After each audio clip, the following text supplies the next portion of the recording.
Hello, my name is Kira and I am a crochet-holic. I've been crocheting for about a year and 2 months. I started November 17th, 2024. I just randomly bought a crochet set at a crafting store, just kind of for shits and giggles to see if I can pick up a new hobby, and I couldn't stop ever since. For a long time, it's been just a casual thing for me, something that I did without any expectations or any plans or any specific goals. I just enjoyed the process, and like I said, I couldn't stop. I couldn't make myself stop even if I wanted to. At some point, I realized that crochet is one of the few things, if not the one thing, where not only I enjoy it, I can also push through during stressful moments, moments of frustration, that it is the one form of art and craft where I don't mind redoing steps or even entirely restarting a project. So now I think it's time for me to start treating my crochet addiction a little more seriously. And this vlog is a part of that decision. I've been watching a lot of crochet vlog content on YouTube lately, and I just like the idea of documenting the process instead of putting all of the pressure and expectations on the finished product. Excuse me. So I wanted to try something like this for myself, and I just really enjoy having these vlogs in the background while I crochet, and I wanted to become a part of this whole thing, about a part of this community, a part of this genre, I guess, or niche of YouTube. So here I am. The main idea behind this blog is make my crochet more intentional, not just mindless crocheting, but more of a progress and growth based approach. I want to see my skills grow and to have a clear beginning and ending to the projects, or even to focus on projects that have some sort of concept behind it. Other than that, I also have 2 other goals for this year, and this vlog is going to be just a way to track my progression towards the goal. The first one being participating in a market, some sort of market where I can sell my stuff.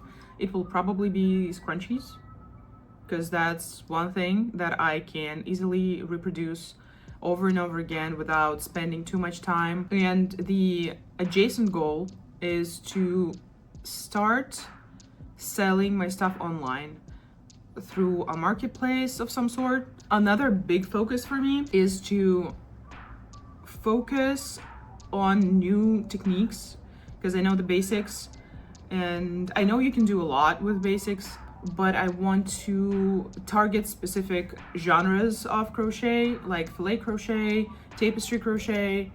I do want to try Tunisian crochet and see if I like that more, maybe. So yeah, my goal is to expand my interests and my skills within the crochet area. So basically this vlog is going to be about my process and exploration and growth and establishing myself as a fiber artiste. This is not by any means a business vlog. This is just for fun. This is just a chill. This is not supposed to be perfect in any way, shape, or form. We're just here to have fun. And I also need an additional reason to doll up every day. So thank you for being here and watching this imperfect random vlog.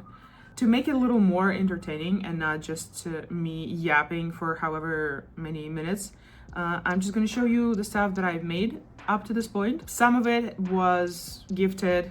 Actually, a lot of it, maybe most of it actually was gifted, so I don't have actual physical objects, but I do have some photos of really shitty quality, so excuse me for that, but I will include that. I just want to document and actually see myself how things have progressed over the past year. Let's get started. Let's start with the very first thing that I crocheted to just understand how it works, and of course was this little bee that doesn't have eyes. She did have them, but I repurposed them for something that I will show you next. So it's just this little bee made out of scrap yarn that I found at my mom's home, and I'll keep her forever because she is my very first project, and I think she's cute even without the eyes. We can pretend that these are the eyes and she's a little kind of mad little bee. The second thing, this is the very the set that I mentioned in the introduction that I bought at the craft store to just try and see what crochet is. And very quickly, as I started working on it, I realized, even though this says this is for beginners, I realized that this is way too much for a beginner. And that's why I found a random tutorial on YouTube and decided to make something smaller so that I could practice for something a little more serious. And I'm using him as a needle cushion. I don't know. English is not my first language. So yeah, this cute little guy is my first, I wouldn't call it a big project, but a bigger one for sure than a bee. I'm sure he also has a bunch of mistakes, but I think for the first project, he's pretty decent. I feel like my stitches are pretty neat. Definitely, if you look at this, the seam right here, I definitely made some mistakes, but we're not gonna tell anybody about that, right? We're just gonna pretend it never happened. Next one, I think I don't quite remember all of the things that I made, but clearly I started with amigurumi, like I feel like a lot of people do. Maybe not, I don't know. This guy right here, this little floppy, crooked little lobster. I just found a random like pattern online and I was like, whatever, we're making this. And I made it, and he's all messed up. And I don't really like him. I'll probably give him away. But it did happen. After that, what was the next? I crocheted like little mushrooms. I crocheted the little jellyfish. You know, all your starter amigurumi basic projects, and I gave those away. Maybe I do have pictures. I also made a little cat keychain for a friend of mine as a gift for the new year last year. I will include the photos here. Wow. It was actually really cute, but now looking back on it, I never want to do it again. It's tiny stitches, and it takes a long time, and I don't know, it's just, in my opinion, it's not worth it. And I'm way more interested in clothes nowadays, because I'm a very practical utilitarian person, so I kind of want to make something that I can use or other people can use, and not just decorative stuff. At some point, I became very interested in balaclavas not as a utilitarian winter wear, but as more of a like a rave culture, self-expression kind of thing, like statement pieces and whatnot. And a big inspiration of mine in this area was Ingrato. I'm not sure how to say his name, and he was the person whose tutorial I used to make my first balaclava. I don't have it anymore. I frogged it because it was all weird and crooked and also wasn't very interesting. But I do have photos and I will include them here. I was very proud of myself for it. It was my goal, my 30-day crocheting goal. So I gave myself a deadline to learn enough in 30 days to make a balaclava. And I succeeded. That was very nice. It felt good. After that, I decided that maybe I know enough to make myself a whole ass dress, which I think was a little ambitious, and it was for sure. And it took me, I started the dress in, I think, February, and I finished it in the end of June. So that was how many, like 4 months of me working on the dress. It was on and off, but I did spend a lot of time for sure. Multiple restarts, a lot of frogging, a lot of frustration, a lot of stress, but I did do it. And of course it was Morticia dress. I saw it and I fell in love with it. There was no way for me not to do it. So I did. And I will show it to you. Maybe I will make some video. I still have it. And I even worn it to a festival, and it's gorgeous and I love it. And it's probably, at this point, the thing that I'm most proud of.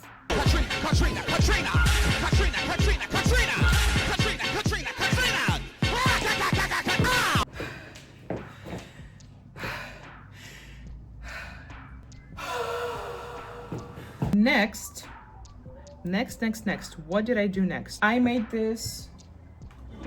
I'm still pretty interested in balaclavas, and I was even thinking maybe my entire thing is gonna be balaclavas. But I also feel like balaclavas are not very wearable.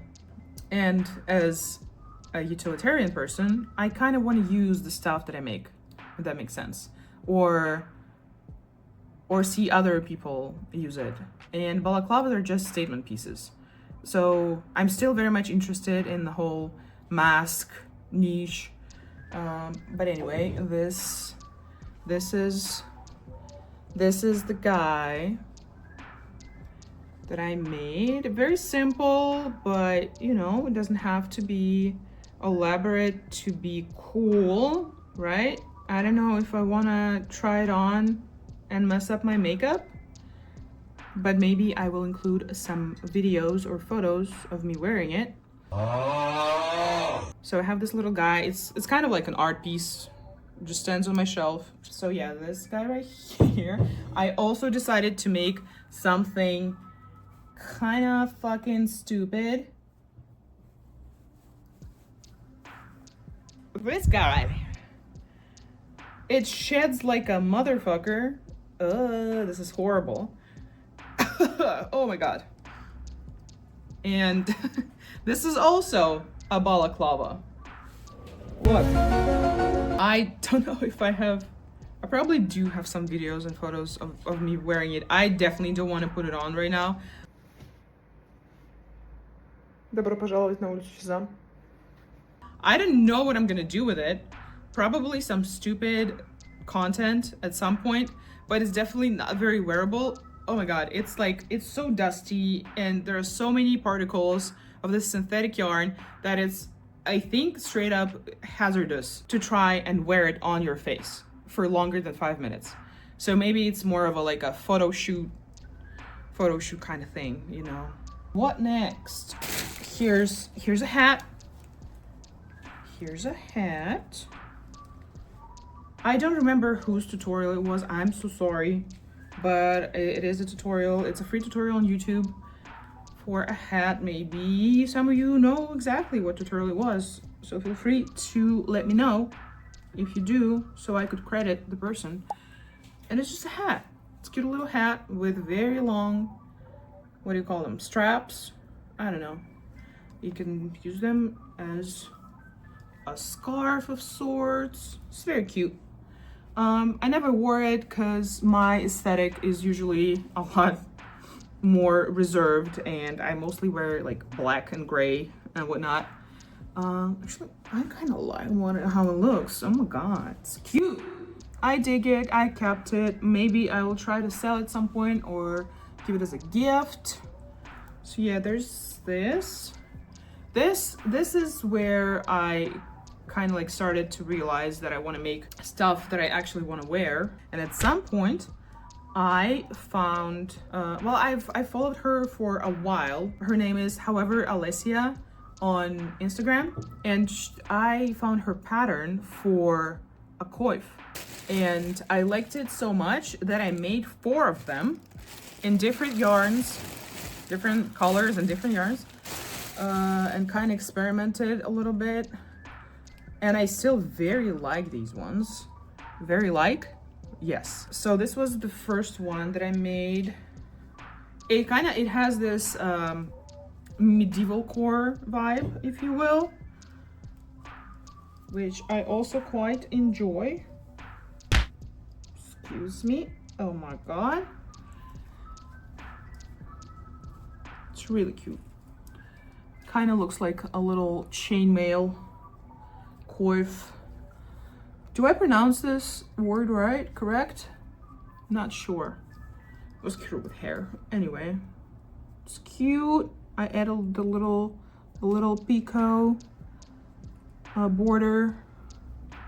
Adorable. So this was the first one that I made, and after that I was like, I want to make more. I want to make more. It's too bad that the pattern says please don't sell. I decided that I want to add things to the basic pattern, so I made this little stupid thing. Ow. Are my lashes still on? Oh my god.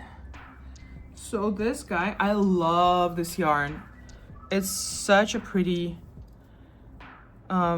combination of color. I don't know. It's just so, oh, and it looks so cute with this green. Oh my god. Anyway, so I decided to add this little this little dick on the top of the head. And I don't know how I feel about it, to be honest. But it's I made it. I don't know. Does that count as, you know, is this my design that I could sell, even though the base pattern is by someone else? I don't know. I don't know if I'm brave enough to wear something like this. Probably not. But we'll keep it. I don't know. We'll see. We'll see. Maybe I'll gift it to someone who has, you know, a fashion sense that will fit this stupid little thing. Next, I found this yarn, and it's actually cotton and something, not polyester, polyamide. I'm sorry, I don't know how to say these things, but it's mostly cotton. It's 80% cotton, and I was so hyped about it because I really like fuzzy types of yarns, but usually they are all 100% synthetic. So I was really pumped about finding a mostly, I think the thread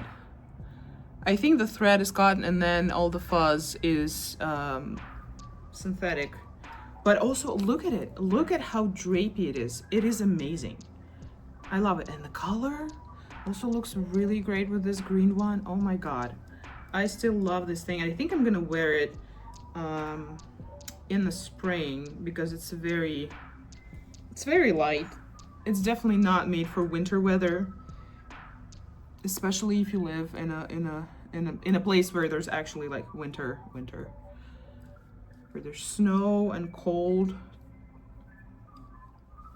Yeah, so sort of a little too big, I feel like, but yeah, one of my favorite things that I made. Love this yarn so much. And the last one of these, my first experience sewing on horns, which was horrible. I hate sewing. I think it's very tricky, but that's definitely one of the skills that I want to conquer.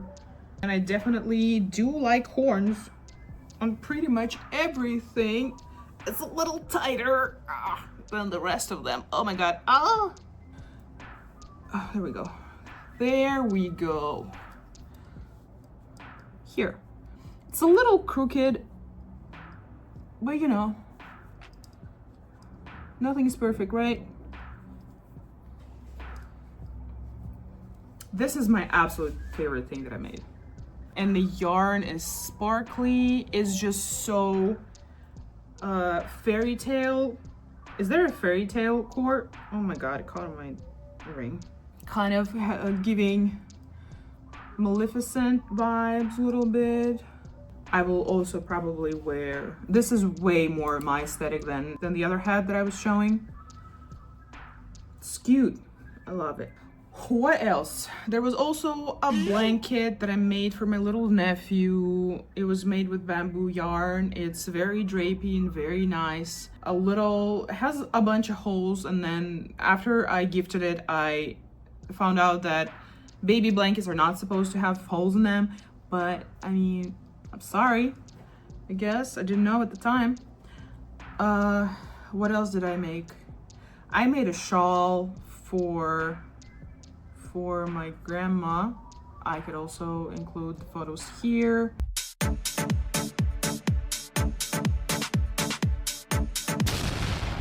And I think the last on the list here are the scrunchies, of course. I guess technically it's a whip and not a finished product because we still have the tails.